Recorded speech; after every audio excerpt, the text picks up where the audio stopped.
The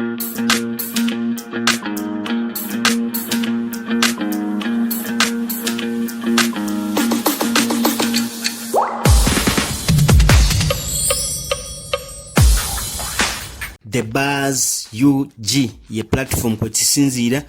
ne tusobola kubanga tukutusaako ensonga nga bwe zitambula mu entertainment, music analysis ne commentary, current events ne sports. Amanya MC Morio UG. Songa nyingi zenkuletedde muli ensonga ya Mickey Wine avuddeyo ne yeegaana ebyo bigambibwa nti yali mu lukwe olukwatibwa kwa Fred Lumbuye. Kuletedde mwana mulenzi Lili Pazo, amawulire amalungi kuva ewa Lili Pazo ne Kasuku kukuwaza banga owa Talk and Talk Show.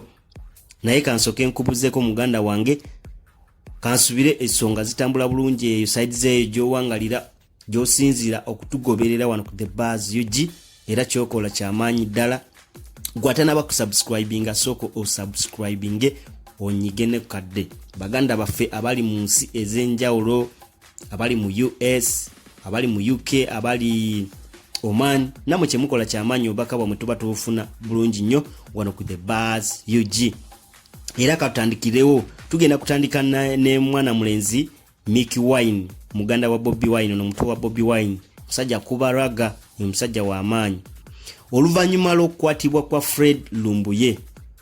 blogger, emirimu gyagikolera wali mu ggwanga lya Turkey, ate agikolera nnyo ekibiina ekya NUP n'abantu abanyigirizibwa abatakkiriza mu government ya President Museveni.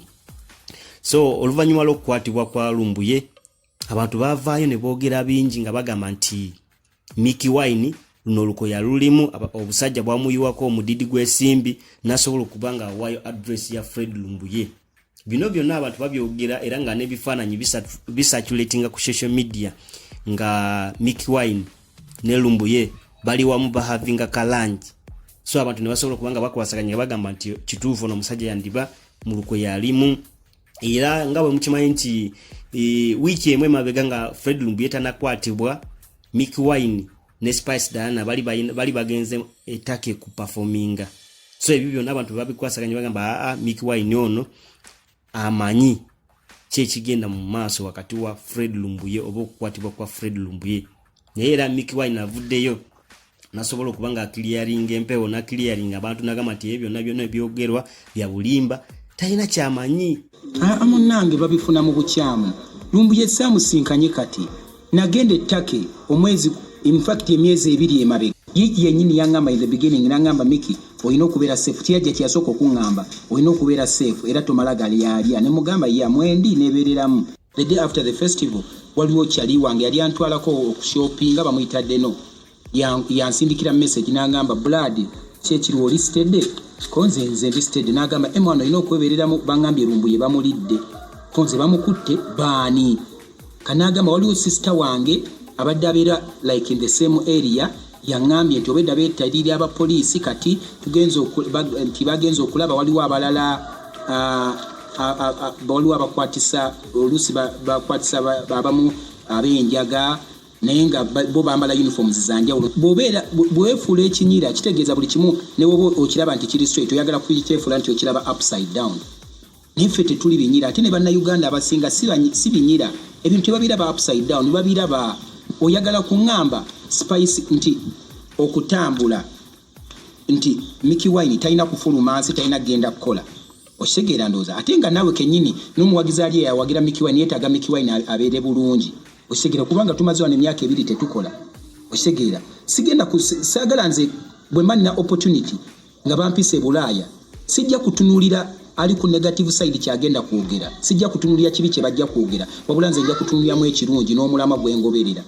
okitegera. Saagala mutuuke nange nga mundaba ngenze eggulu kusaba ssente ekyo sijja kikola okitegera era nja kukola nfune mu kitone Katonda kye yampa. Spice Diana Evelyn Lagu twagenda nze ne MC Rich ne tukola ne live nga tuli ettake ne tumusondera ssente.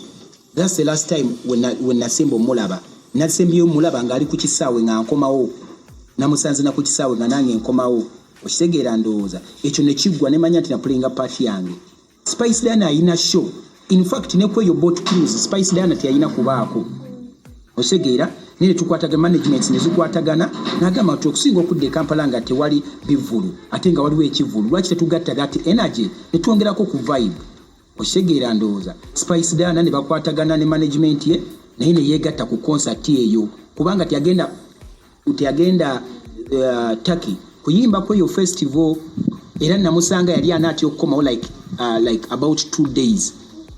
kati n'ayongezaayo bongeza tiketi ye asobole okuyimba ku festival. Era n'ebyo abantu byeboogera nti obusajja bwamuwa ssente agamba nti byonna just byakubuzabuza bantu byakutuja ku mulamwa agamba nti ebyo byonna bya bulimba abantu temubiwuliriza yagamba nti tasobola kubanga akikola ekyo era agamba nti abantu bebavaayo nga boogera ebyo abatakitegeera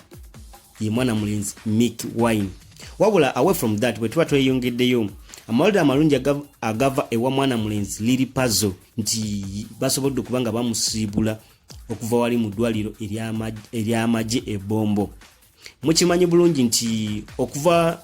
lwe bagenda eggulu nga bagenze okulaba Salimu Sale era Lily Puzzle ono yasobola kubanga afaintinga n'agwa ekigo era ne bamudduusa mu ddwaliro ly'amagye wali eri ebbombo era bwe bamutuusa mu ddwaliro embeera teyali nnungi nga bagamba nti tebuuke ne bamulongoosa nga bamu bagamba nti obulwadde abasawo tebabulabye embeera yali mbi ne bamuleetako enakasero era ne bamuzaayo nga embeera tetegerekeka naye era Bannayuganda basobola kubanga bamusabira era n'akasente k'obujjanjabi kali tekawera nga basajja baagala sente naye nga teziriiwo abantu ne basobola kubanga nga bakola ka contribution ne bamukwatirako era mwalaba Bobi Wine yawaayo millions zali 2 n'abalala bangi abawaayo ka sente omusajja waffe asobole kubanga ajanjabibwa era bwe yavuddeyo mu ddwaliro yasobodde kubanga yeebaza buli omu eyamukwatirako mu sente eyamuwa essaala nagamba nti mwebale nnyo kyemwakola kyali kyamaanyi neyeebaza Bannayuganda ne bafanizi ba music industry nti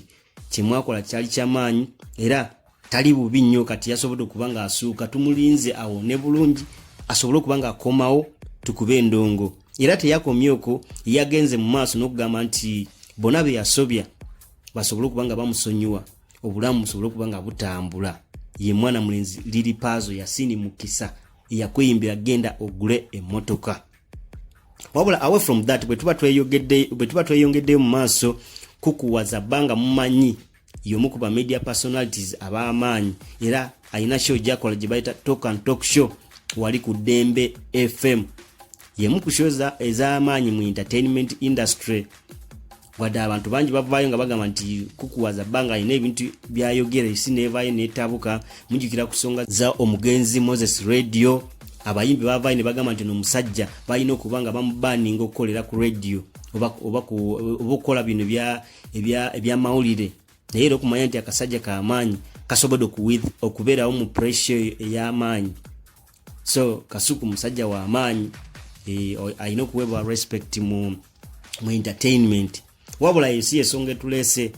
amawulire ge tulina okuva ewa Kasuku galaga nti anytime Kasuku ne girlfriend we bajja kuba bakikola official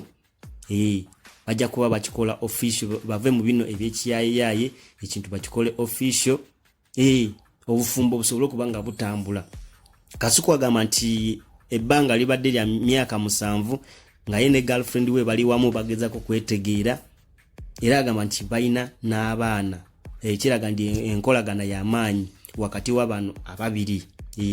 si kintu tebavudde out of the blue ne bagamba nti kakati tukikole official badde beetegeera ne bamanya nti ekintu basobola kubanga bakitambuza bulungi nnyo.